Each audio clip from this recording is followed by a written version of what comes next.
pejuang moden seperti Zero Fighter. Jepun juga telah menggunakan kereta kebal yang sesuai dengan keadaan muka bumi tanah Melayu. Semangat tentera Jepun. Tentera Jepun berjuang untuk kemegahan negara mereka. Tentera Jepun rela mati demi Maharaja Jepun. Tentera Jepun juga berpengalaman kerana pernah terlibat dalam Perang Cina-Jepun. Taktik serangan Jepun. Jepun memusnahkan Pearl Harbor di Hawaii yang menjadi pengkalan utama tentera Amerika Syarikat di Asia Pasifik pada 7 Disember 1941. Matlamatnya adalah untuk melemahkan pengkalan tentera Amerika Syarikat di Asia Tenggara dan ia telah berjaya. Jepun juga telah memulakan serangan dari utara tanah Melayu kerana pertahanan utama British tertumpu di Singapura. Kelemahan tentera British sendiri. Tentera British tidak bersedia untuk menghadapi serangan Jepun kerana lebih menumpukan peperangan di Eropah.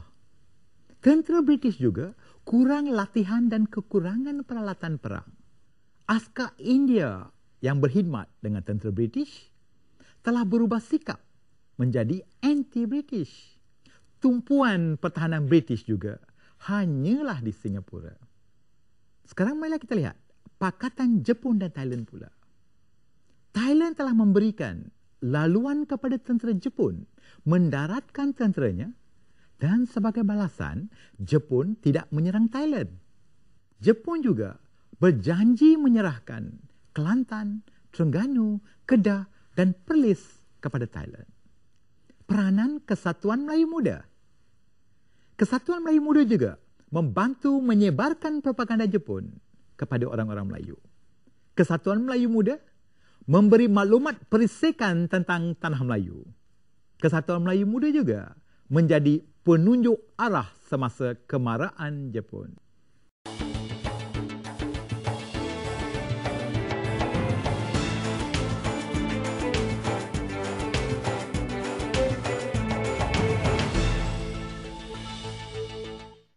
Salam sejahtera dan salam satu Malaysia.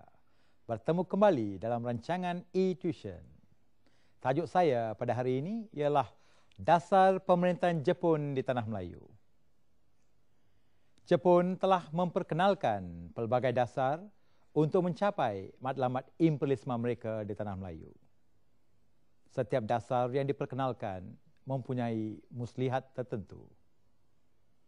Dasar-dasar yang diperkenalkan pula sering berubah-ubah mengikut kepentingan Jepun. Sebaliknya, kepentingan penduduk tempatan tidak diberi perhatian.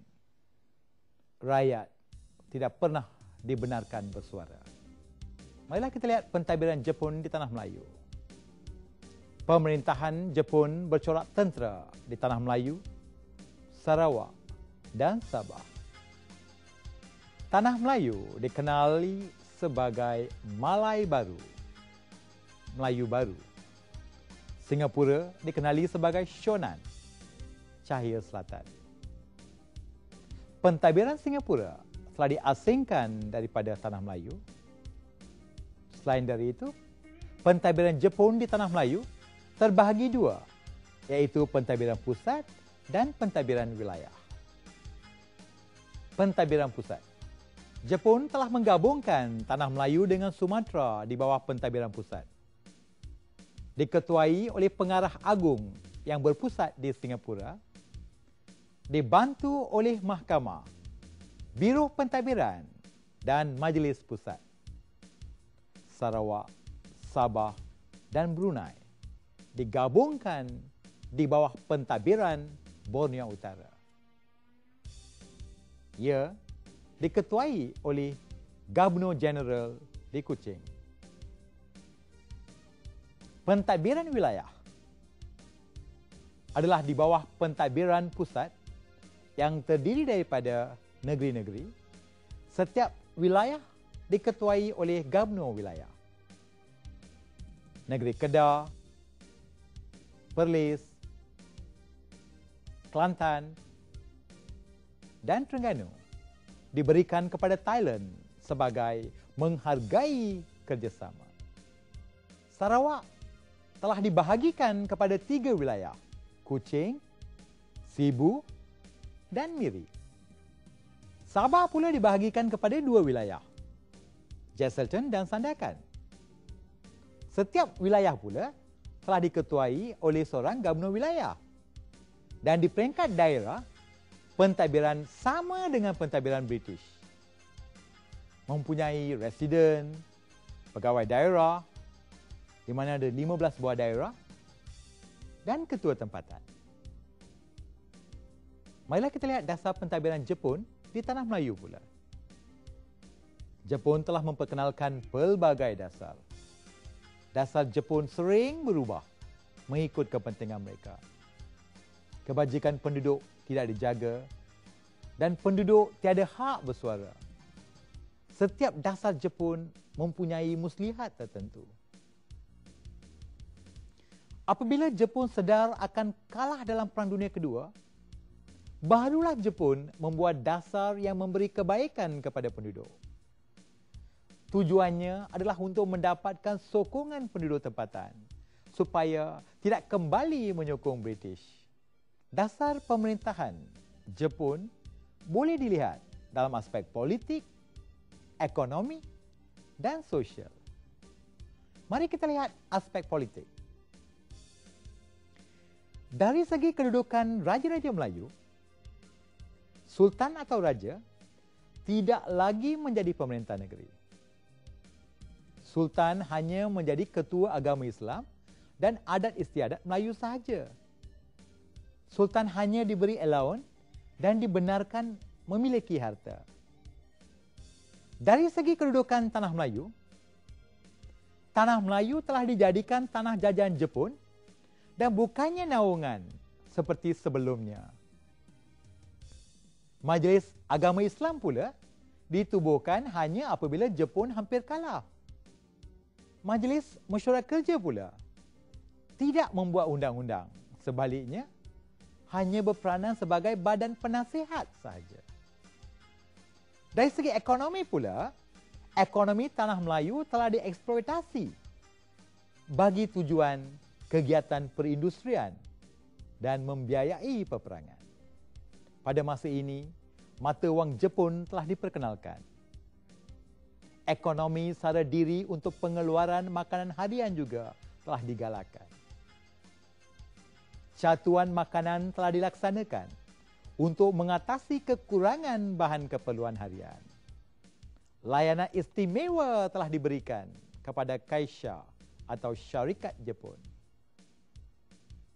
Pada masa ini, pengeluaran mata wang pokok pisang adalah tanpa kawalan.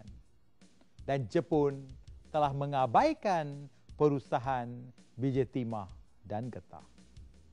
Dari segi sosial, sekolah Inggeris dan sekolah Cina ditutup bagi menghapuskan pengaruh Barat dan Cina.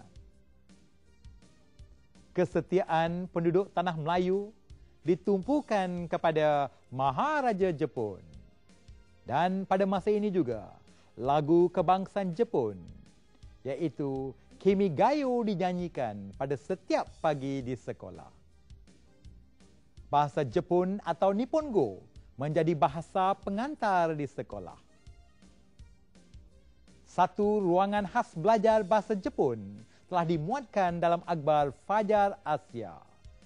Rakyat pula diwajibkan belajar bahasa Jepun.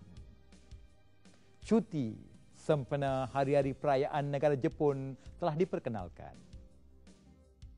Orang Melayu dilayan lebih baik untuk mendapatkan sokongan pemerintahan mereka. Orang Cina pula dilayan kasar kerana menyokong kerajaan Cina dalam perang Cina-Jepun. Orang India pula dilayan baik kerana Jepun inginkan kerjasama mereka bagi mengusir British di India. Contoh dasar pencempunan. Persatuan Perdagangan perlu menggunakan bahasa Jepun iaitu Shonan Shokai. Kedua, murid sekolah dan kaki tangan kerajaan dipaksa menyanyikan lagu kebangsaan Jepun Kimigayo. Ketiga, budaya Jepun diiklankan dalam akhbar.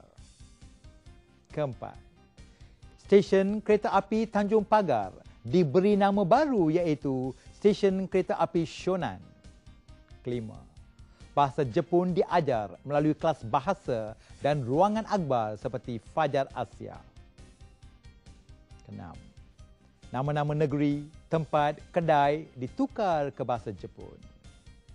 Ketujuh, adat resam, bahasa dan kesenian Jepun dikembangkan melalui filem, muzik, kelas bahasa Jepun. Sekian untuk kali ini. Bertemu lagi dalam rancangan yang akan datang.